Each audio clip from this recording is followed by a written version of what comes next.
Today on the channel we're going to be having a look at the Phantom number 439 in, drumroll please, in another collector's archive. We're going to be having a look at this comic book. It's very old, it's very vintage Phantom comic book, number 439. So let's get it out, let's have a crack at opening this and have a look at history. Because, you know, looking at the past is very great. Very great for a person's mental health. Very great for looking at people's history, a comic book that's from the history, and keeping that history alive. Because, you know, that's the reason why we do this series, so that people who do not have this comic book in their collection can still look at old Phantom comic books, even though they aren't being published anymore. Because a lot of people, when they have stuff to do with history, they forget about history. And we like to keep, at Phantom Cave, we like to keep that history alive. Because history is one thing, keeping it alive is another, and that's even greater.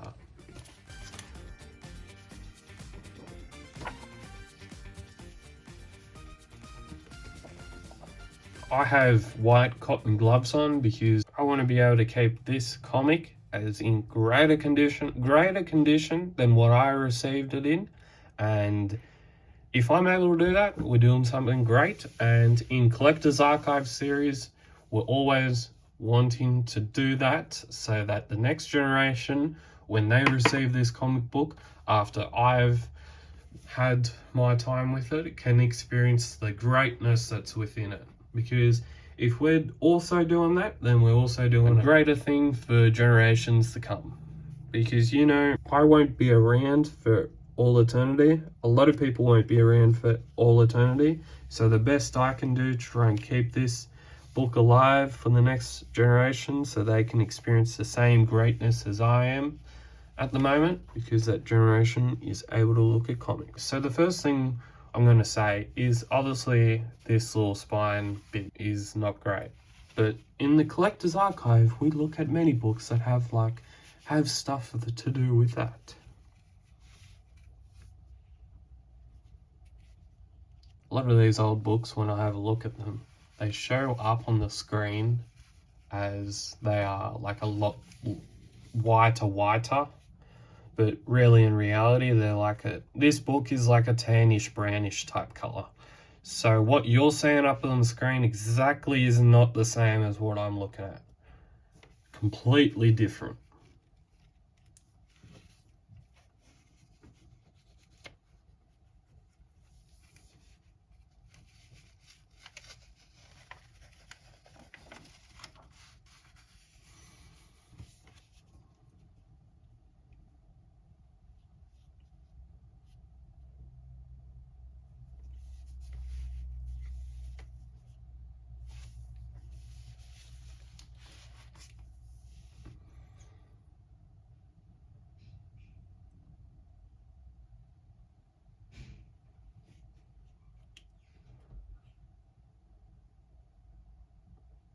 This story must have been one of the earlier ones in the Phantom comic book strip, because this story art has been provided by Ray Moore. You can clearly tell it's by Ray Moore, because if you look at it clearly enough, you'll clearly tell. Because Ray Moore before World War II started, he was the first illustrator to illustrate the comic book strip from 1936. And then he went and helped with the war efforts in World War II. I think that was in the early 40s. It might have been 1940, 1941, somewhere in there. And then he came back after, because Wilson McCoy was in there, and Ray Moore was still getting titled and credited as the daily strip artist. And Wilson, after all that, he then came back, I think it was 1945, 46, somewhere in there, and Wilson McCoy was still working on the daily script. They changed, I think after a year or so, they changed from crediting Ray Moore to crediting Wilson McCoy as the current daily and Sunday strip artist. And then Ray Moore came back around 46, and then he did, I think, a couple of Sunday stories, and then after that he unfortunately passed away, I think in the late 40s, pretty sure, late 40s.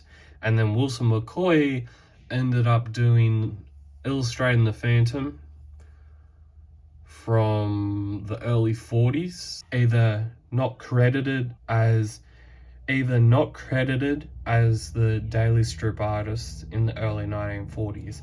After that, we then hit the early 1940s, and Wilson and McCoy then passed away in 1960s because he ended up going away to get reference shots and everything from like different locations, mostly from Africa. And in 1960, he ended up coming back to USA and contracting, I think it was the jungle. It was the jungle. I think it was some sort of jungle fever or something like that. And he ended up passing away from it, which was pretty sad. And then after all that, they then, in a way, sort of flicked through a few different people. Like they had Bill Lignante one time, a couple of years. Then I think they had Carmel Inventino for a little bit as like a fill-in type thing. And then the legendary timeline of Cy Barry started from 1963 to 1995, I'm pretty sure.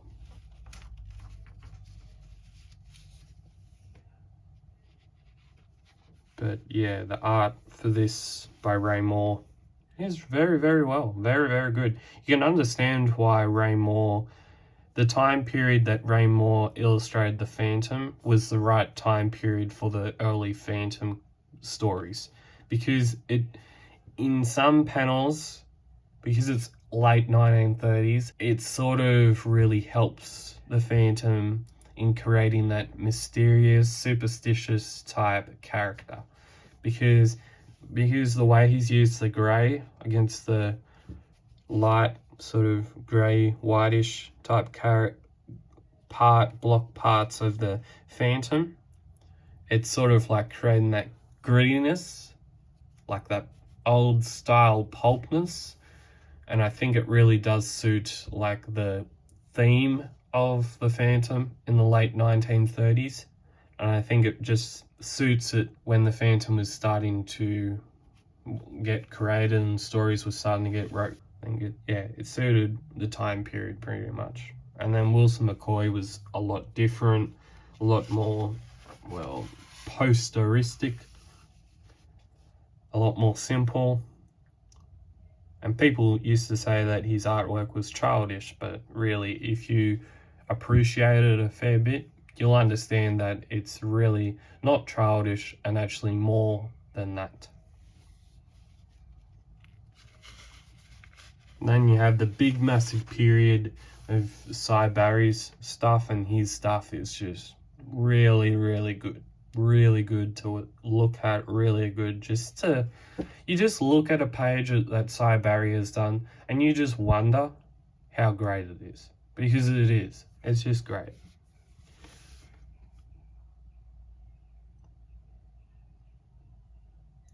I think panels like these here and this here signifies why Ray Moore suited the early Phantom stories in that first couple of years after 1936. Just suited the Phantom so well, his art and his style.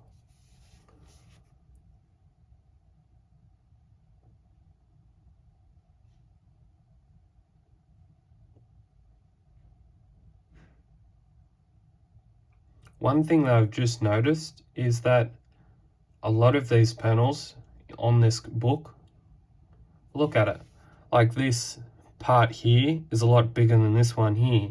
So there's been a fair bit of cropping action happening in these old books, which is pretty cool, I guess. But when Jim Shepard started to publish the Phantom, late 80s, early 90s, he started to publish a lot of Phantom comics, but their stories were full, completed editions of the stories.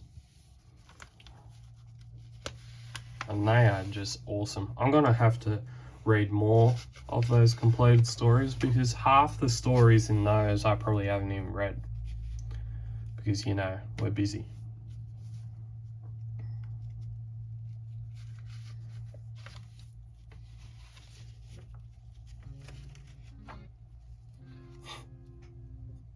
Muscle building, world champs. Life-size picture of the Phantom in full color signed. Wow. People put a lot of effort into making those ads. With that effort, you don't have an ad, I guess so.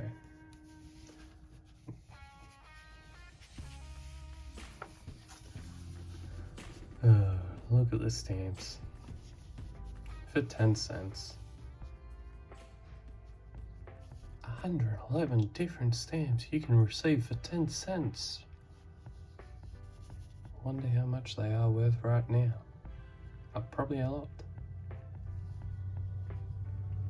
People probably didn't think that it was going to be that much in those days. 10 cents, probably a lot of money.